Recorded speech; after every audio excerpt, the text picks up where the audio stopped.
Hello, Aries, Sun, Moon, Rising, and Venus signs. Kamusta kayo? Sana po ay nasa mabuti kayong kalagayan. Welcome back po sa Star Tarot. Kung bago kayo rito, welcome din kayo. Thank you sa inyong support. I truly appreciate it. God bless you all. Pasensya na po, Aries. At hindi po ako nakapag-upload for a few days dahil nagkasakit po ako. So ngayon, I'm back on track. Hopefully, tuloy-tuloy na. Paunang mensahe po ninyo ay sorry, lumilipad. The ocean, ayan, be beautiful, mysterious, wild, and free. Ayan, so parang magiging ano kayo ngayon, magiging malayang malaya talaga, no? Maaaring ang iba sa inyo before restricted, maaaring nagpo-procrastinate kayo to do something for some reason, no? Maaaring may nag-hold back sa inyo, maaaring may mga hindi kayo naiintindihan sa inyong sarili. Bakit ganito ba nararamdaman ko? Bakit parang wala akong gana? Something like that. Pero ngayon, that is going to change, no? There's going to be some kind of energy shift, no? At magiging maganda na ang pakiramdam ninyo. Mas magiging vibrant na ang tingin ninyo sa buhay itself. Ang pakiramdam ninyo magiging magaan. Parang ganon, no? Magiging malaya na kayo ngayong gawin, no? Ang mga naiisip ninyong gawin. We have stillness. In calm waters, everything becomes clear. That's very true, no? Kasi lalo-lalo na kung lagi tayong preoccupied, lagi tayong busy, lagi tayong maraming ginagawa, you know, maraming bagay ang naniniglect natin, no? Lalong-lalo na yung mga divine guidance sa atin, yung mga mensahe, intuitive messages na binibigay sa atin ni universe, no? Hindi natin yan naririnig kung lagi tayong busy, laging merong naka-line up sa isip natin na gagawin natin, no? There are times na nagiging fuzzy, no? Yung isip natin, nagiging hazy, nagiging tawag dito, chaotic dahil sa dami na, no, ng pinoproseso ng isip natin. Kaya it is important for you sa ngayon, no, na put yourself into stillness, no? Step back muna kayo sa kung ano man yung mga pinagkakaabalahan ninyo sa ngayon.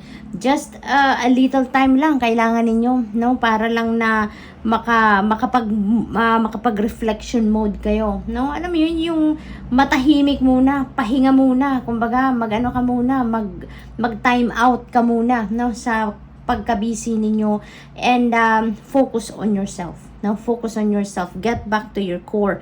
Get back to your center. No? Nang sa gayon, kapag nakapagnilay-nilay kayo, dyan ninyo yan maiisip. No? Dyan ninyo malilinawan ang inyong isipan. Mas magkakaroon kayo ng clear direction. Mas magkakaroon kayo ng mas malinaw na takbo ng pag-iisip, and you will be productive. No? You will be more efficient. Yung ganon. Kaya, yun ang kailangan ninyo sa ngayon. Kasi maraming gumugulo sa isip ninyo. No? Siguro sa dami ninyong ginagawa. Take the helm. Yan, be in control of your own ship, no?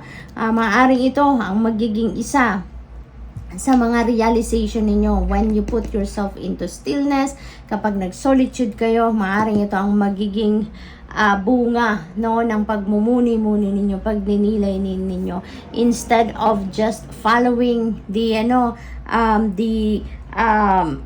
direction of other people, no, para patakbuhin ang buhay ninyo or magdesisyon para sa sarili ninyo. Mas magkakaroon kayo ngayon ng linaw sa isip ninyo, no, na kapag nakapagnilay-nilay kayo na, why am I allowing other people to run my life? This is my life, diba?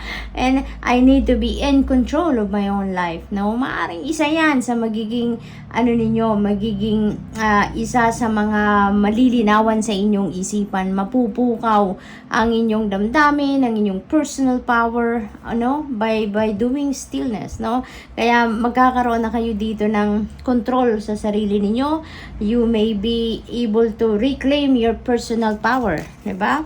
We have meditate. Iyan, ito yung kailangan talaga ninyo, no? Meditation really helps a lot, no? Yan ang lagi kong sinasabi sa mga readings natin, no? Na kapag kailangan ninyo ng stillness, kapag kailangan ninyo na mag-solitude kayo, meditation can really help you a lot, no? Because meditation bring answers, meditation clears your mind, you can declutter negativity, no? Through meditation as well. Kaya meditation really does magic, no? Sa buhay natin. Kaya subukan nyo po yun, no? Kung hindi pa ninyo natatry mag-meditate, you can start 2-minute meditation, no?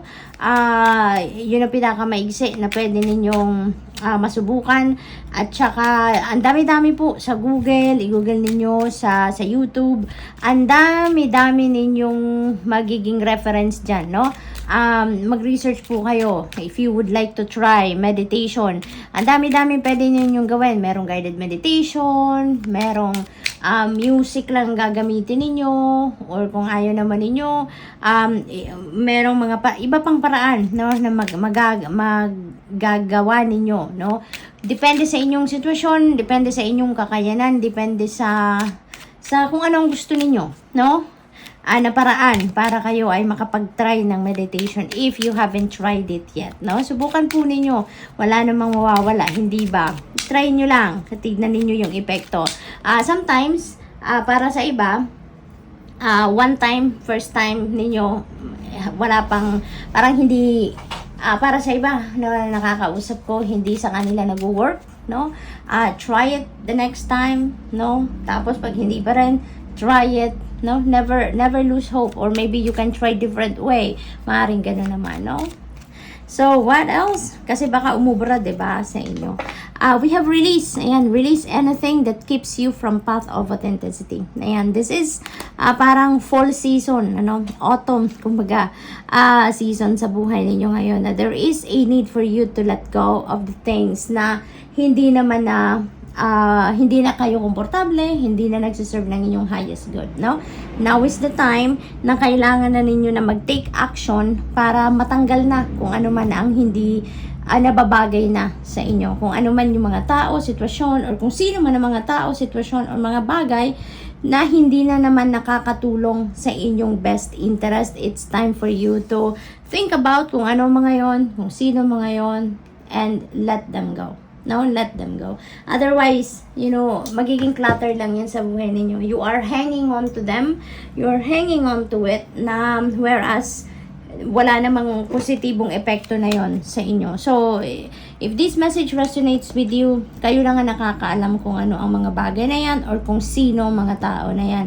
Maybe ito din ang isa sa kailangan ninyo din na pag-isipan. Kasi maaaring ito, yung mga bagay na to, or sitwasyon na to, or mga tao na to, ang nagpapasikip din ng inyong dibdib, nagpapahirap din ng inyong mga desisyon, or nagpapahirap sa mga pagpaplano ninyo, maaaring ganon. So, think about it. You may need talaga to do some kind of stillness so that you can reflect, no, on the things that are happening sa buhay ninyo. Dyan ninyo makikita, no, kung ano yung diferensya, kung nasaan ang diferensya, no? We have ascension. Your soul is evolving to higher estates of consciousness. You're ready for this. Parang meron kayo ditong calling, no? There is a powerful calling para sa inyo. Parang siguro ang iba sa inyo nasa spiritual awakening, no? Maaring nasa pumapasok sa akin is dark night of the soul. Maaring nandoon kayo sa punto na nasa dark night of the soul na kayo, no? There is higher calling sa inyo sa ngayon. Kaya siguro nasa spiritual journey na ang iba sa inyo sa ngayon, ano? If this message resonates with you, alam ninyo na kayo yon, no? So, what else? We have reflection. See, napakalakas ng panawagan sa inyo, Aries, na kailangan ninyo talaga na magmuni-muni, mag-reflect, no? About the things that are happening sa buhay ninyo, parang mag-reassessment ba? Kailangan ninyo na mag-reassess ng mga nangyayari, ganap sa buhay ninyo sa ngayon, because there is really a need for change, no? Kaya nga kailangan ninyo na mag-release, no? So that you can make room sa buhay ninyo for newness, no? For new things, for new situation, for new people, diba? Vibration. Your vibration is being raised to higher levels. You're connected to cosmic intelligence. Ayan. So, spiritual awakening is really very strong energy para sa iba sa inyo dito, Aries, no? So, maaaring nandoon na kayo sa punto na you are walking on the path, no, to spiritual journey, spiritual awakening, yung ganon. Kaya maybe you are having a deeper understanding of the human psyche na sa ngayon, maaaring you have a greater awareness and understanding about your relationship with the divine, relationship with God, relationship with the angels, with your spirit guides, yung ganon. At saka yung ninyo, yung purpose ninyo sa buhay, no? Maaaring nagkakaroon na kayo ngayon ng call para mag-step na kayo sa inyong life purpose. So, maaaring papunta na kayo sa ganung sitwasyon sa ngayon. So, good luck, Aries, and that's all I have for you for today. Thank you for watching. Love and light. Namaste. Hello, Leo, Sun, Moon, Rising, and Venus signs. Kamusta kayo? Sana po nasa mabuti kayong kalagayan. Welcome back po sa Star Tarot. Kung bago kayo rito, welcome din kayo. Thank you sa inyong support. I truly appreciate it. God bless you all. Tignan natin ang mga mensahe ni Leo. Paunang mensahe po ninyo for today, we have reflect. Ayan. So, Leo, you may need to do some kind of reflection sa ngayon. Maaring may mga bagay, pangyayari, sitwasyon sa buhay ninyo na kailangan ninyong pagnilay-nilayan, pag-isip-isipan. There may be a decision that also requires you to make an important decision. So, maaring may ganon ganap dito, no? Posible din na may gumugulo sa isip ninyo, no? Maaring personal affair yan, personal na bagay, maaring ganon, no? Na hindi ninyo mailabas, something like that. Kaya, ano din ito, importante din na gawin talaga ninyo, na magmuni-muni kayo. Give it to yourself. Give it to yourself. Bigyan ninyo ng oras, panahon, ang sarili ninyo na, mag-go deep within kayo, no? Kasi parang time out mo din yan eh. Time out mo din yan sa buhay. Sa sobrang kabisihan ninyo, sa dami ninyong ginagawa, dami ninyong trabaho, responsibilidad na pino-perform, no? Sa buhay ninyo. Kailangan natin ng pahinga. Kailangan natin ng pahinga. Kailangan ng katawan natin na magpahinga. Kailangan ng katawan or isipan natin na magpahinga din para makapag-regroup tayo, no? Maka-gather your thoughts, yung ganon. Kasi kung all over the place, di ba? Talagang maguguluhan ka, mas lalo kang mahihirapan magdesisyon, mas lalo kang mahihirapan na tumingin, no, sa right direction kung saan ka talaga dapat. Di ba? Kaya you really need to step back a little, no? Sa kung ano man ang inyong pinagkakabanhan and focus on yourself. Okay? Your well-being, no? Higit sa lahat ang pinakamahalaga. Okay? Higit ano pa man, higit kanino pa man, or sa kung ano pa man, no? Na pinagkakabalahan ninyo sa buhay, your well-being is very important, no? Kasi aanhin mo naman, no? Ang kung ano-anong luxury, aanhin mo naman yung kung ano-ano pang mga bagay, no? Pero, paano mo may enjoy ang mga yan, no? Paano mo may enjoy ang pamilya? Paano ninyo may enjoy yung yaman ninyo? Paano ninyo may enjoy yung mga kaibigan ninyo, no? Kung hindi rin naman maganda ang inyong pakiramdam. Hindi ba? Kaya, above anything else, kailangan talaga na yung well-being ninyo muna, no? Yung overall health ninyo, yun ang unang-una ninyong aalagaan, aasikasuhin. It should always be on top of your priority, no? On top of your priority list. Nang sa gayon, kung you are in good health, you are in perfect shape, di ba? Maganda ang inyong pakiramdam, healthy kayo. Marami kayong magagawa. You will be more efficient, you will be more productive, you will be able to manage everything. Kahit marami pa kayong obligasyon, trabaho, or whatever na pagkakaabalahan ninyo, magagampanan ninyo ang mga yan, ano? Bastang magalakas ang inyong katawan, maganda ang inyong pakiramdam. Kaya, reflection, no? Kailangan din ninyo yan. Okay? So, tignan natin kung ano pa ang ganap. Meditate. See? Magkasama lang, halos same lang din, no? On the same pathway lang ito, no? Yung mensahe na to, reflect and meditate. Meditation really helps a lot, no? Kasi pag nag-meditate kayo, unang-una, marerelax ang inyong sarili, ang inyong katawan, no? Ang inyong mga cells sa inyong katawan, magkakaroon ng time to breathe. Ang isip ninyo, mas magkakaroon ng linaw, magkakaroon ng clarity, no? At isa pa, pag nasa meditation mode kayo, dyan pumapasok ang divine guidance. Dyan ninyo maririnig yung intuitive messages na pinapadala sa inyo ng universe, ng Panginoon, no? Kaya, really, meditation helps a lot. It really does wonders. Kaya, I suggest po, no? I suggest, Leo, na mag-ano talaga kayo, try ninyong mag-meditate po, no? Try ninyo ng, yung short, yung short span of time lang. You can start 2 minutes, 3 minutes, mga ganon. Para makita nyo lang, no? Masubukan nyo lang talaga. Kung hindi pa kayo nakakapag-meditate po, no? Subukan nyo, no? Yung short span of time lang, mga ganong lang kaigsi, para makita niyo muna yung epekto. Kasi sometimes, it doesn't work, no? For some people, it doesn't work at first, no? So, sa first time ninyo gagawin, it doesn't really work, no? Based sa mga nakakausap ko. So, depende sa atin, depende sa bawat tao, no? Iba-iba tayo ng kalagayan, ng pakiramdam, 'di ba? Kaya try niyo po, no? There's there's so many guide out there, no? Sa Google, dito sa YouTube, ang dami-daming resources kayo na mapagre-researchan, no? At makakapili kayo ng kung ano ang sa tingin ninyo kakayanin ninyong gawin, no? So, suggestion lang po 'yan, no? If you would like to. We have all given free will, kaya nasa sa inyo pa rin po kung susubukan ninyo or hindi. But this is a message for you, 'di ba? This is a message for you. Na meditation might help you, okay? So, flow, let your worries drift away. Yan, just go with the flow of life, no? There is a sense of surrender dito, no? May invitation sa inyo dito na mag-surrender lang kayo. Wag na kayong mag-worry, because worrying is not going to help your situation in any way, no? Kung mag-worry kayo about something, it's not going to help you at all. Mas lalo lang magma-magnify, no? Kung ano man ang bagay na wuworihan ninyo, it will just magnify. Mas makaka-attract palalo kayo na mas marami pang bagay, mas makakapag-isip pa kayo na mas maraming bagay na ikaka-worry ninyo. So, why worry over things na beyond your control? 'Di ba? It doesn't make sense, hindi ba? Kaya doon na lang tayo sa kung ano ang kontrolado natin, yun ang gawin natin, yun na lang ang isipin natin.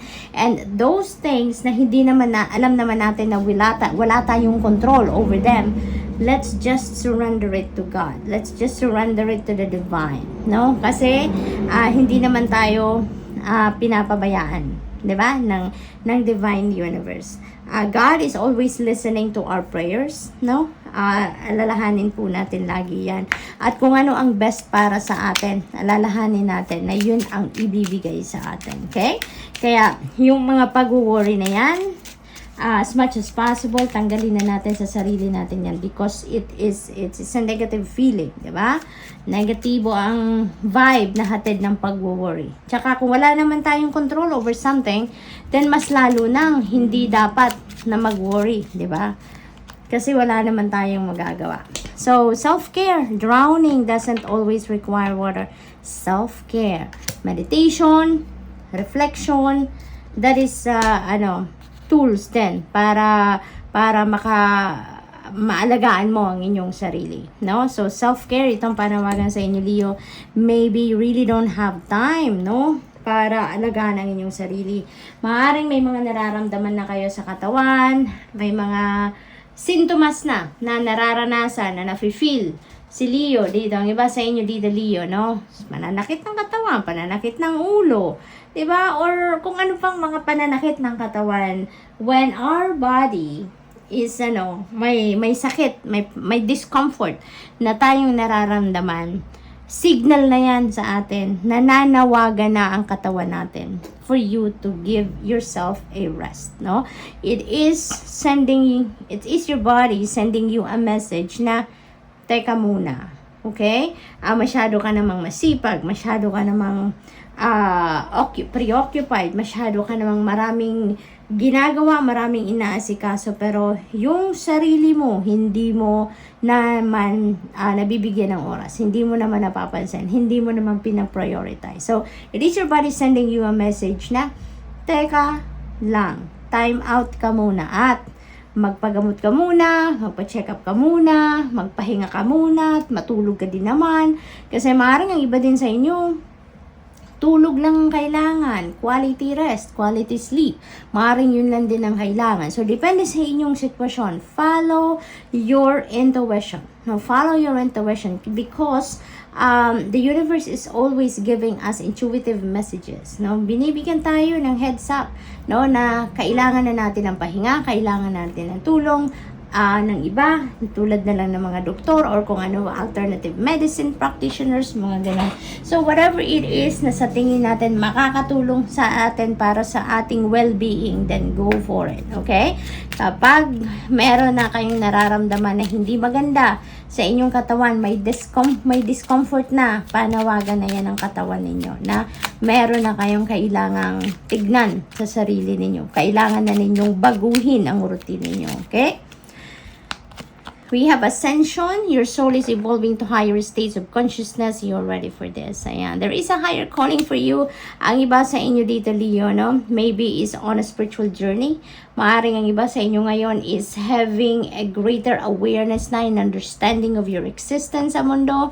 Why are you here? Ano yung purpose mo? Ano yung mission mo sa buhay? Something like that. So, maaring nandoon ang iba sa inyo na sa ngayon.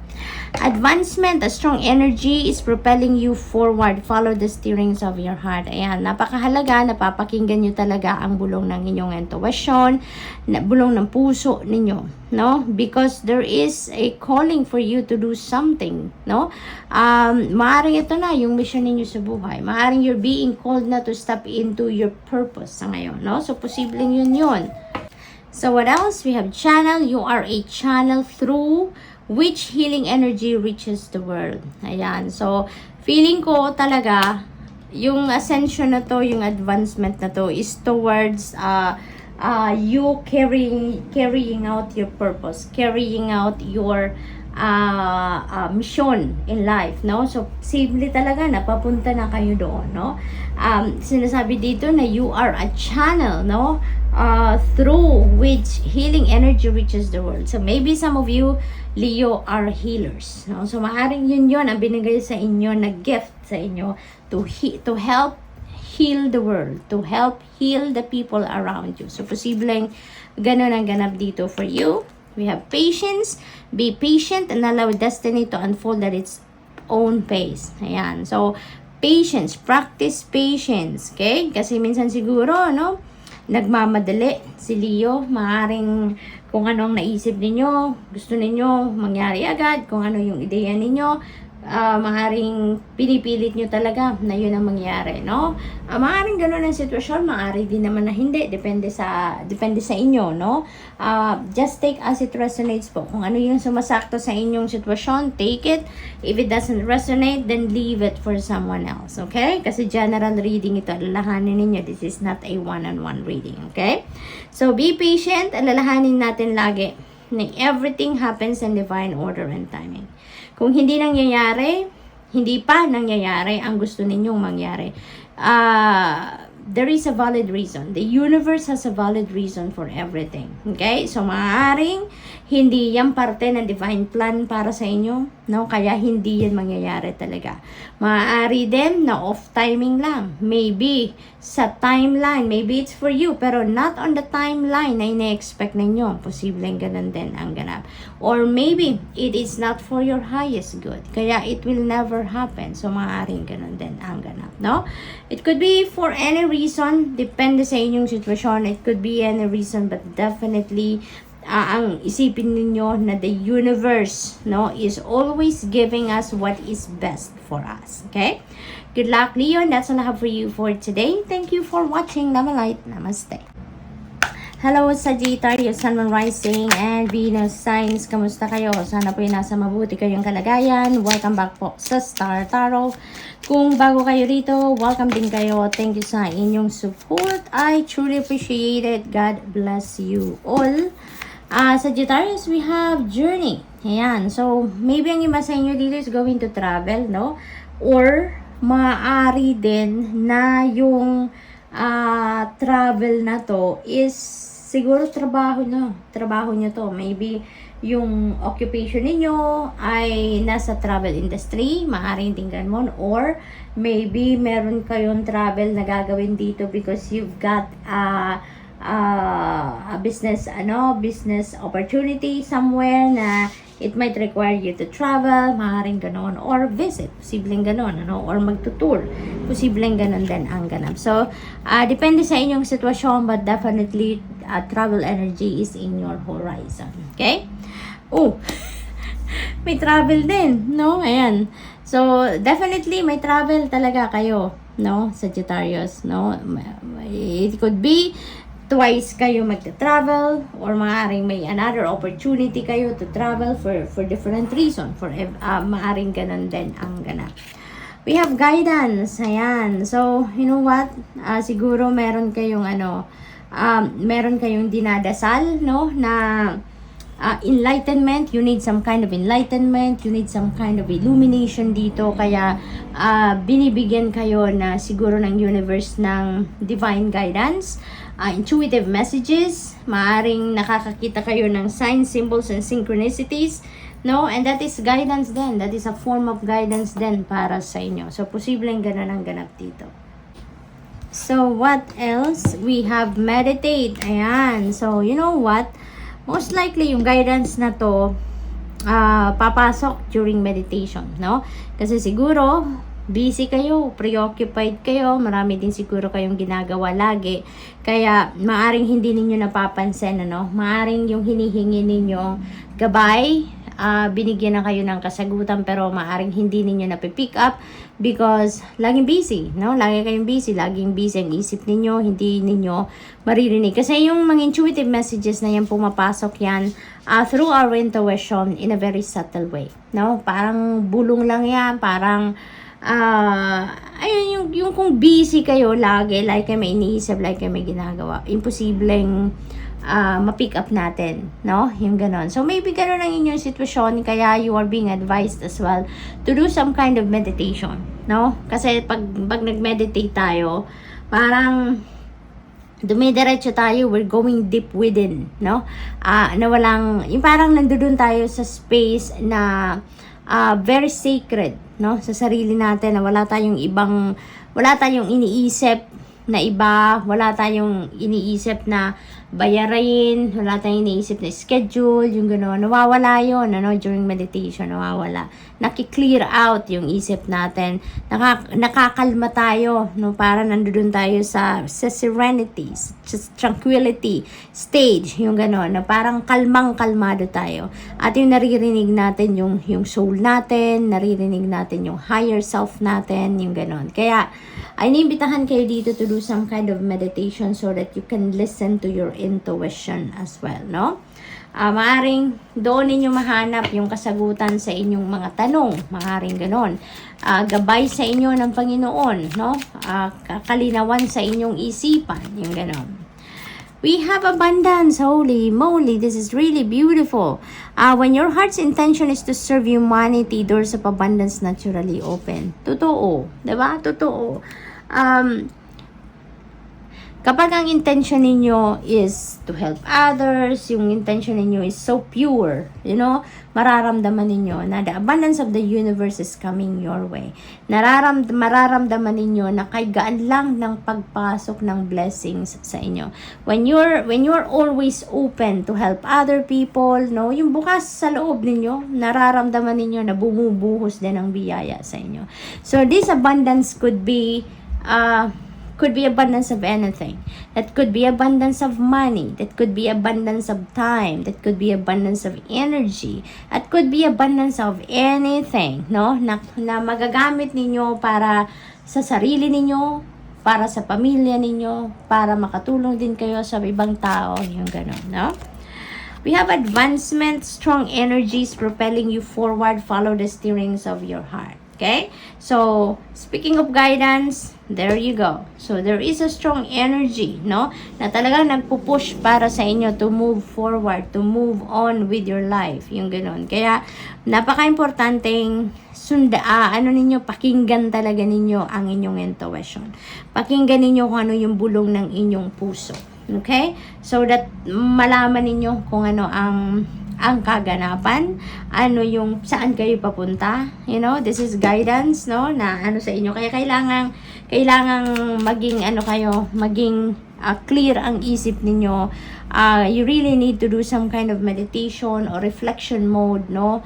Magnilay-nilay kayo. Napakahalaga para magkaroon kayo ng lugar sa sarili ninyo na ma-access ninyo kung ano yung gabay sa inyo ng divine universe. Okay?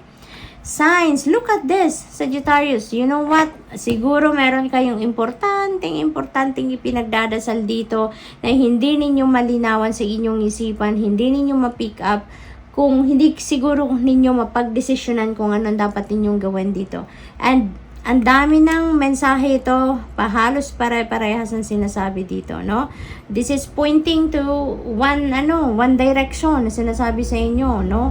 Maraming guidance ang binibigay na sa inyo. Signs also has been the universe has been gently nudging you forward to by revealing to you signs and synchronicity. So ang dami ng binibigay sa inyo, intuitive messages, symbols, signs, omens, synchronicities are being sent to you also, Sagittarius. So pay attention to them, no? Siguro hindi ninyo napapakinggan ang intuition ninyo. So binibigyan kayo ng signs, symbols, synchronicities, no? Pinapakita na sa inyo, 'di ba? So, pay attention to that. Maraming symbols and signs, synchronicities na ginagamit ang universe and the rest of your spirit team to give you a signal, to give you a sign, to give you a message, no? Kung ano yung kailangan mo nang gawin, anong ibig sabihin ng mga signs na yan, yun ang importante ninyong tignan, no? Yun ang importante i-research ninyo. I-google po ninyo, dami-dami ng resources online, no, na nag-i-explika ng mga ibig sabihin, ng mga spiritual meaning ng mga signs, symbols, and synchronicities na nakikita natin, no? Tulad na lang ng yung mga animals, no? Specific animals na laging nandyan sa harapan ninyo. Weird kasi maybe mapapansin ninyo na before, hindi naman kayo namamansin ng mga butterflies, hindi naman kayo namamansin ng mga grasshoppers, mga ganun ba, no? Example lang yan, mga specific kind of birds, no? Pero lately siguro nakakakita kayo ng mga ganun at nararamdaman ninyo at napapansin ninyo na wow, parang kanina nakakita lang ako ng white butterfly, ngayon nakakita na naman ako. Pag nag-browse kayo ng phone niyo, nakita niyo na naman ang white butterfly. So when it is a sign for you, no? Ganon mapapansin ninyo 'yon, no? Because it speaks to you na, no? It speaks to you na, ginigising na ang senses ninyo. Napapansin nyo na siya. So, that is a message for you. So, let's say for example, white butterfly, ang lagi ninyong nakikita, white butterfly ang pumukaw ng inyong pansin, that is a sign for you. Google niyo po, ano po ang spiritual meaning, no, ng nakikita kong butterfly, anong ginawa? Nagland sa katawan ninyo, nagland sa kamay ninyo, lumilipad sa harap ninyo, or pumasok sa bahay ninyo, kung paano ninyo na encounter, no? Yung butterfly na yun po ang i-google ninyo, no? Para makita ninyo kung anong spiritual meaning, kung anong symbolism na yun, no? Synchronicities, no? Tulad na lang ng mga repeating numbers, no? 444, nakakakita kayo, 222, yung mga ganon, no? O kaya, mga angel numbers, di ba? Mga angel numbers na yan. That is a synchronicity. That is a sign din para sa inyo. So, i-google po ninyo, dami-dami na nag-explain ng mga ibig sabihin niya, okay? We have light. It is time to reveal your radiant light to the world. Ayan. So, this could be your calling, no? Sagittarius, maaaring ang iba sa inyo, this is your mission in life sa ngayon. Maybe this is your purpose in life sa ngayon, ano? To be the beacon for others, to be an inspiration to others, to be a healer, something like that, no? So, mararamdaman ninyo, baka ito yung dapat ninyong gawin na sa ngayon. So, pakinggan ninyong maigi, no? Ang mga gabay sa inyo ng universe. So, do some kind of meditation, do some kind of, mag-pray din kayo, no? Mag-pray kayo para magkaroon kayo ng kalinawan sa inyong isipan of what you need to think or what you need to do, no?